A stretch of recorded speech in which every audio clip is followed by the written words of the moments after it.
මිනිසෙකුට පැවිසි අතර ජීවත් කරවීමට මීපැණි මේස හැන්දක් ප්‍රමාණවත් බව ඔබ දන්නවද? ලෝ පළමු කාසියක මී මැස්සෙකුගේ සංකේතය තිබූ බව ඔබ දන්නවද? මීපැණිවල සජීවී එන්සයිම් අඩංගු බව ඔබ දන්නවද? ලෝහ හැන්දක් සමග ස්පර්ශ වූ විට මෙම එන්සයිම මිය යන බවත් ඔබ දන්නවද?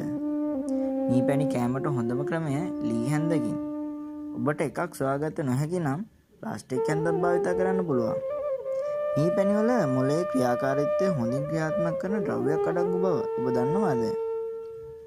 මිහිමත් ඇති ආහාර වර්ග අතරින් මිනිස් ජීවිතය පවත්වාගෙන යා හැකි ආහාර වර්ග අතරින් මීපැණි දෙකක් බව ඔබ දන්නවද? මීමැස්සන් අප්‍රිකාවේ මිනිසුන් කුසගින්නෙන් ගලවාගත් බව ඔබ දන්නවද? මීමැස්සන් විසින් නිපදවන ප්‍රොපොලිස් වඩාත් ප්‍රබල ස්වභාවික ප්‍රතිජීවකයක් බව ඔබ දන්නවද? මීපැණිවල කල් ඉක්ුත් වීමේ දිනයක් නොමැති බව ඔබ දන්නවද? ලෝ පළමු වූ ශ්‍රේෂ්ඨ අධිරාජ්‍යයන්ගේ සිරුරු කුණු වීම වැළැක්වීම සඳහා රන් මිනි පෙට්ටිවල තැන්පත් කර මීපැණි වලින් ආවරණය කරා.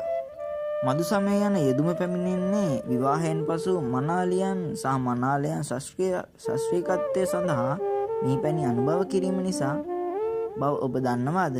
මීමැස්සෙකු දින 40කට වඩා අඩු කාලයක් ජීවත් වන බවත් අවම වශයෙන් මල් 1000ක් නැරඹීමට සහ මීපැණි තේ හැන්දක් වඩා අඩුවෙන් නිපදවන බවත් ඔබ දන්නවද?